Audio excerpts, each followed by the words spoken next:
जब जब धरती पर अधर्म बढ़ता है, कोई न कोई शक्ति अवतार लेकर आती है। लेकिन इस बार शक्ति ने एक ऐसी बालिका का रूप लिया जिसकी तपस्या ने देवों को भी स्तब्ध कर दिया। यही है माता वैष्णो देवी के दिव्य अवतार की शुरुआत। माता वैष्णो देवी की जन्म से लेकर बड़े होने तक की मुख्य वास्तविक पौराणिक कहानी। त्रेता युग का समय था। पृथ्वी पर अत्याचार और अन्याय बढ़ चला था।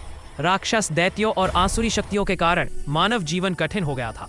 तभी देवों ने मिलकर आदिशक्ति से प्रार्थना की, हे माँ, स्वयं अवतरित होकर धरती की रक्षा करो।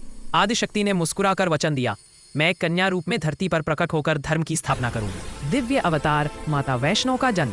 समुद्र तट पर बसे रत्नाकर नामक एक साधु और उनकी पत्नी रत्नावती वर्षों से संतानहीन थे। वे तपस्या करते, पूजा करते, पर नियति चुप थी। एक दिन रत्नावती ने गंगा किनारे प्रार्थना करते हुए कहा, हे देवी, यदि आप चाहें तो मेरे आंगन में भी एक किलकारी गूंज सकती है। उसी क्षण तेज प्रकाश प्रकट हुआ और आकाशवाणी हुई, रत्नावती, तुम्हारी कोख में स्वयं वैष्णवी शक्ति का अवतार होगा। कुछ ही समय में उनके घर एक दिव्य कन्या ने जन्म लिया। कन्या के जन्म के समय पूरे वातावरण में मधुर सुगंध फैल गई। देवताओं ने आसमान से पुष्प वृष्टि की। बालिका के शरीर से हल्का तेज निकलता था, मानो चंद्रमा ने रूप धर लिया हो। रत्नाकर ने उनका नाम रखा त्रिकुटा और प्रेम से लोग उन्हें पुकारने लगे वैष्णवी। बचपन से ही अद्भुत शक्ति वाला रूप।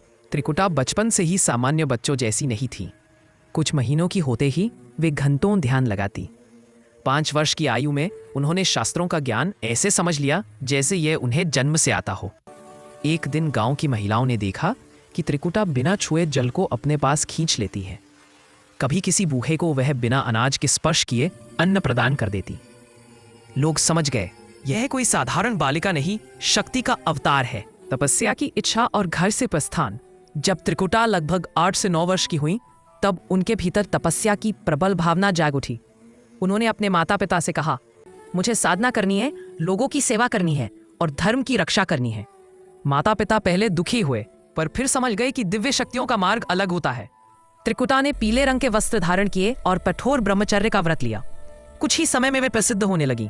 सैकड़ों लोग उनसे आशीर्वाद लेने और समस्या हल करने आते।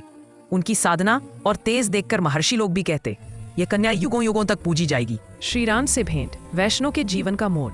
रावण वध के दौरान भगवान श्री राम जब दक्षिण से उत्तर की ओर जा रहे थे, तब त्रिकुटा ने उनका दर्शन किया। उन्होंने श्री राम के चरणों में प्रणाम किया और कहा, प्रभु, मैं आपका पथसंगिनी बनना चाहती हूँ, आपके साथ धर्म की स्थापना में चलना चाहती हूँ। श्री राम मुस्कुराए और बोले, त्रिकुटे, अभी मेरा यह अवतार केवल धर्म युद्ध के लिए है, पर अगले युग में जब मैं फिर कृष्ण बनकर आऊंगा, तब तुम राधा रूप में मेरी ऊर्जा बनकर रहोगी। यह सुनकर त्रिकुटा ने आजीवन ब्रह्मचर्य का व्रत ले लिया और कहा, तब तक मैं योग साधना और मानव सेवा से धर्म की रक्षा करूंगी। श्री राम ने उन्हें आशीर्वाद दिया, त्रिकुटे, तुम्हारी साधना सदा सफल होगी, लोग युगों तक तुम्हारी पूजा करेंगे। समुद्र पार करके जंगलों की ओर यात्रा। श्री राम के आशीर्वाद के बाद त्रिकुटा गहरे जंगलों, पहाड़ों और नदियों के जरिए उत्तर दिशा की ओर चल पड़ी। वह भूख प्यास सहकर साधना करती रहीं। जैसे जैसे वे आगे बढ़ती, उनका तेज और बढ़ जाता। कई साधु संत, ऋषि मुनि, नगरवासियों ने उनका मार्गदर्शन मांगा। हर जगह वे ज्ञान बांटती, लोगों को कर्म, भक्ति और सत्य का मार्ग दिखाती। उनकी ख्याति इतनी बढ़ी कि राक्षस और अधार्मिक लोग भी उनसे डरने लगे, क्योंकि जहां वैष्णो जाती, वहां अधर्म अपने आप मिट जाता। भैरवनाथ की तपस्या और भ्रम। कुछ दूरी पर एक साधु था, भैरवनाथ। वह तंत्र मंत्र का ज्ञाता था और त्रिकुटा की शक्तियों से प्रभावित होकर वह आकर्षित हो गया। लेकिन उसकी नजर गलत थी। वह सोच बैठा कि इतनी शक्तिशाली कन्या उसके साथ रहनी चाहिए। संतों ने समझाया, त्रिकुटा देवी है, उनका मार्ग पवित्र है। लेकिन भैरवनाथ ने मोह में आकर उनकी बात नहीं मानी। त्रिकुटा का त्रिकूट पर्वत पर बसना। लंबी यात्राओं के बाद त्रिकुटा जम्मू के पर्वतीय क्षेत्र में पहुंची। उन्हें यह स्थान अत्यंत शांत, पवित्र और साधना के लिए उपयुक्त लगा। वे त्रिकूट पर्वत की एक गुफा में रहने लगी और कठिन तप करने लगी। यही उन्होंने अकाल मृत्यु, भय, कष्ट से मुक्ति देने का संकल्प लिया। लोग दूर दूर से दर्शन के लिए आने लगे। धीरे धीरे त्रिकुटाचल उनकी साधना का केंद्र बन गया। भैरवनाथ का पीछा और दिव्य लीला। भैरवनाथ उल्टा पीछा करते करते त्रिकूट पर्वत तक आ पहुंचा। त्रिकुटा ने बार बार उसे समझाया, भैरव, मैं शक्ति हूँ, मेरा मार्ग सेवा, भक्ति और तपस्या का है, स्त्री पुरुष भाव का नहीं। लेकिन मोह में अंधा भैरवनाथ सुनने को तैयार न था। अंततः त्रिकुटा ने अपनी योग शक्ति से हंसा नामक दिव्य स्वरूप बनाया और चल पड़ी।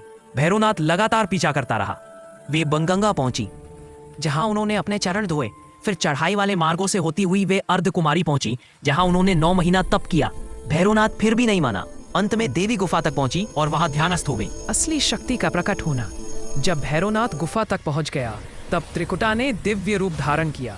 महाकाली, महालक्ष्मी और महासरस्वती का संयुक्त तेज, और वह वैकुंठ रूप में वैष्णो देवी बन गई। एक ही क्षण में शक्ति ने अपना तेज प्रकट किया और भैरवनाथ का अहंकार नष्ट हो गया। उसका सिर अलग हो गया और कुछ दूर जाकर गिरा। लेकिन यहाँ कहानी का महत्वपूर्ण मोड़ है। भैरवनाथ मरते समय बोले, माँ मुझे क्षमा कर दो, मैंने आपको पहचान नहीं पाया, मुझे शरण दो। देवी मुस्कुराई, भैरव तुम्हारी मृत्यु तो निश्चित थी, पर तुम्हें मोक्ष मिलेगा। मेरे भक्त जब तक मेरे दर्शन करेंगे, तब तक बिना तुम्हारे दर्शन किए उनकी यात्रा पूर्ण नहीं होगी। तभी से भैरवनाथ भी माता के भक्त हैं और उनके मार्ग का एक अनिवार्य हिस्सा। त्रिकुटा का स्थायी निवास। आज की वैष्णो देवी। भैरवनाथ को मोक्ष देने के बाद देवी ने गुफा में ही ध्यानमग्न होकर स्थायी रूप से रहने का निर्णय किया। उन्होंने अपने 3 पिंड स्वरूपों महाकाली, महालक्ष्मी, महासरस्वती के रूप में विराजमान होने का संकल्प लिया। तभी से त्रिकुट पर्वत की यह गुफा वैष्णो देवी का पवित्र धाम कहलाया। देवताओं ने उनके सम्मान में आकाशवाणी की, इसे त्रिकुट धाम कहा जाएगा और यहाँ आने वाला हर भक्त कल्याण पाएगा। निष्कर्ष यही है, माता वैष्णो देवी की जन्म से लेकर बड़े होने तक की वास्तविक पौराणिक कथा। एक दिव्य कन्या की यात्रा जो बाल्यावस्था से ही शक्ति का स्वरूप थी, जिसने तप और भक्ति से धरती पर धर्म की स्थापना की। वीडियो को लाइक करें, कमेंट में जय माता दी लिखें। देवी त्रिकुटा सबके कार्य सिद्ध करेंगी। देवी त्रिकुटा की स्टोरी अगर अच्छी लगी हो तो एनिमेटेड हिंदी स्टोरीज चैनल को सब्सक्राइब करना ना भूलें। वेल बटन को ऑल पर करें ताकि आगे जो वीडियो हम अपलोड करें उसका नोटिफिकेशन आपको मिले। सब भक्तों को जय माता दी।